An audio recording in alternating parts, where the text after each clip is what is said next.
chimiques pour répondre à la demande nationale et sous-régionale en produits dérivés du pétrole et du gaz.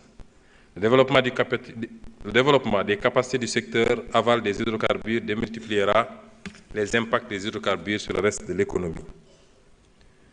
Nous mettrons également en œuvre pour la réalisation rapide du projet de construction et de gestion de réseaux gazotiques Gas to Power afin de garantir l'approvisionnement de nos entreprises en énergie et à un prix très compétitif, de l'ordre de 60% de l'ordre de 60 francs CFA contre 110 francs CFA actuellement. Nous y associerons la restructuration de Sénélec dans le cadre de la réforme du secteur de l'énergie. Nous encouragerons également la création d'une industrie locale forte de transformation de nos importantes ressources minérales, argile, basalte, calcaire, fer, etc., en matériaux de construction, et la construction d'un hub métallurgique régional au Sénégal et d'un hub minier à l'est de notre pays. Un écosystème du savoir et de la formation au métier des mines et de la géologie sera mis en place à cet effet. Le secteur des métaux ou minéraux précieux, en particulier l'or et le zircon, fera l'objet d'une attention particulière en renforçant le contenu local de leur exploitation, à travers notamment un quota minimal d'approvisionnement du secteur artisanal et industriel local de l'or ou de transformation locale du zircon, et en limitant leur effet sur l'environnement naturel et sur les terres agricoles cultivables. Nous engagerons sans faiblesse aucune l'évaluation des contrats et pratiques en place dans les secteurs des hydrocarbures et mines, afin de corriger ce qui doit l'être sans tarder, en ayant comme seul souci que l'intérêt suprême du peuple sénégalais. De la même manière, nous nous attellerons à la revue et à la mise à jour de la politique et de la réglementation dans ces deux secteurs. S'agissant du commerce, le gouvernement appuiera l'édification de grands complexes commerciaux modernes dans les pôles au même titre que la modernisation et l'extension des marchés de proximité dans les communes. Le dialogue sera renforcé entre le gouvernement et les associations de commerçants pour faciliter l'accès de ces derniers aux informations à la fois sur les marchés étrangers et sur les produits disponibles auprès des industriels locaux. Le secteur informel sera encouragé à utiliser l'outil digital grâce à un package d'avantages portant entre autres sur la facilitation de l'accès au financement public et la simplification des procédures administratives. Dans un autre registre, le gouvernement s'activera à faire émerger des services à forte valeur ajoutée comme le tourisme et les services, les industries culturelles et créatives et les services numériques. Concernant le tourisme, les priorités consistent à améliorer l'accessibilité de la destination Sénégal en faisant de l'aéroport international Blaise Diagne un véritable hub aéroportuaire africain et la diversification de notre offre touristique. S'agissant des industries culturelles et créatives, nous accompagnerons les travailleurs de ces filières dans la production et dans la distribution nationale et mondiale de leurs produits, contribuant ainsi au rayonnement international de la culture sénégalaise. Dans le même temps, nous veillerons à promouvoir la vitalité de la culture sénégalaise, la conservation du patrimoine matériel et immatériel et la mise en valeur des savoirs traditionnels. Des espaces culturels seront érigés dans les régions, les départements et les communes, et ils constitueront des lieux d'expression adaptés aux attentes des jeunes et des communautés. Un projet phare concernera la construction d'une maison des archives nationales, d'une bibliothèque nationale et d'un grand musée du patrimoine national. L'éducation culturelle sera intégrée dans les programmes scolaires et soutenue par des initiatives locales pour favoriser la transmission des savoirs et le développement de l'esprit critique chez les jeunes. Les médias joueront un rôle central dans la valorisation du patrimoine, mais aussi dans l'ouverture sur le monde et la perméabilité à l'innovation grâce à un soutien accru à la production de contenus culturels accessibles à tous. Enfin, une attention particulière sera accordée au numérique pour positionner le Sénégal comme un hub technologique en Afrique de l'Ouest. Le gouvernement appuiera le développement d'un écosystème d'acteurs réunissant chercheurs, start-up et industriels pour des investissements dans l'intelligence artificielle, dans le développement de logiciels, dans la cybersécurité, dans l'externalisation des services à haute valeur ajoutée et la gestion des données massives pour offrir des solutions adaptées aux besoins des entreprises.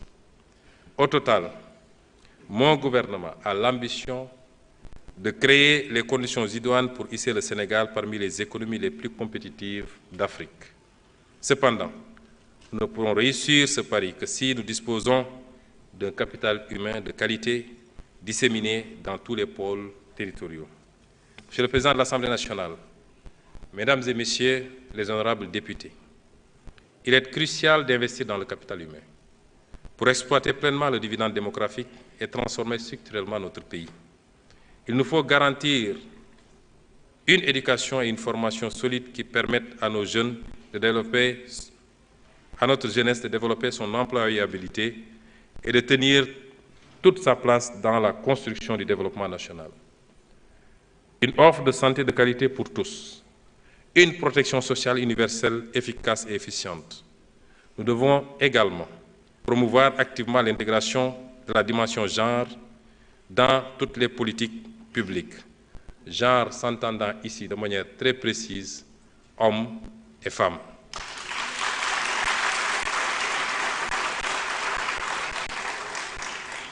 Pour assurer un accès équitable à tous les citoyens, hommes et femmes, à toutes les opportunités économiques et à tous les emplois disponibles.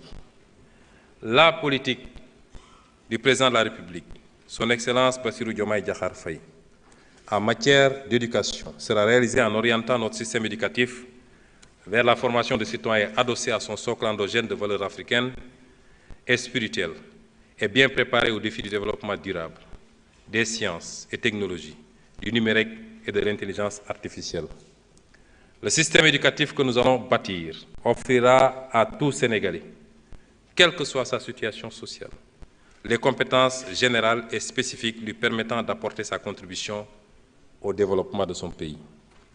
L'obligation scolaire, 10 ans, sera appliquée dans toute sa rigueur, avec pour ambition une réduction du taux de déperdition scolaire à 10% au maximum. Des passerelles diplômantes et des accompagnements sociaux renforcés seront introduits, en particulier pour les jeunes filles. La modernisation des infrastructures éducatives s'accompagnera d'un recrutement conséquent d'enseignants bien formés et bénéficiant continuellement de programmes de recyclage.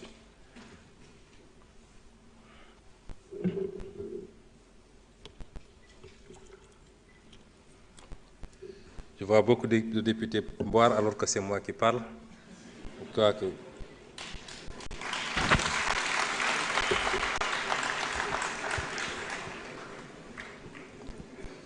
Les abris provisoires seront totalement éliminés d'ici 2029.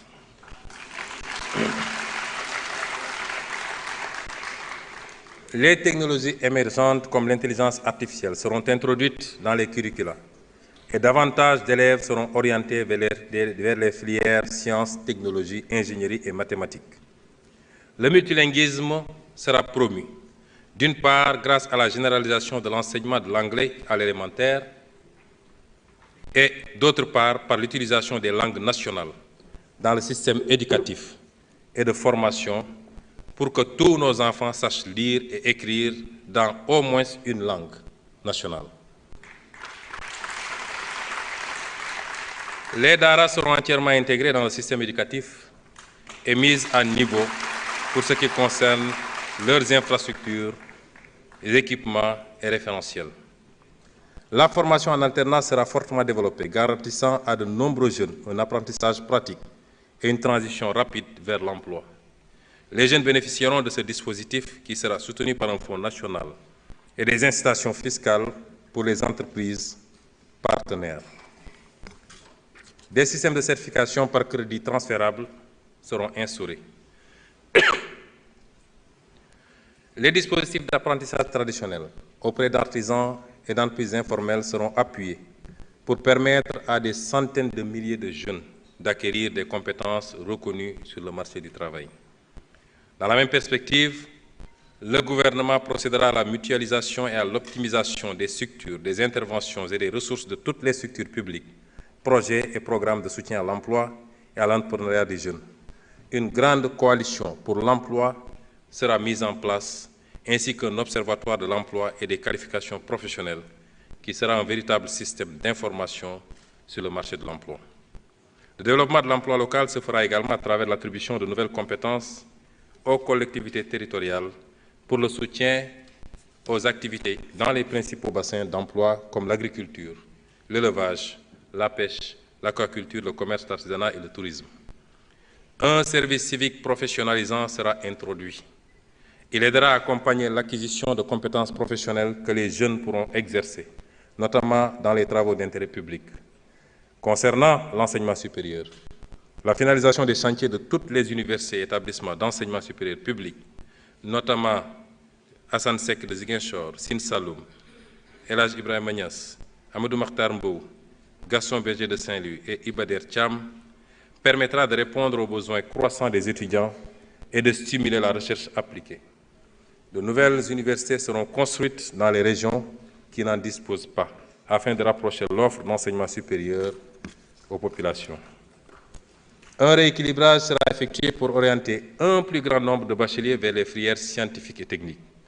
Les filières de formation professionnelle supérieure seront développées dans tous les départements du pays qui bénéficieront tous d'un institut supérieur d'enseignement professionnel, ISEP, en alignant le référentiel de formation sur les besoins en compétences des pôles. Une politique de développement des stages pour tous les étudiants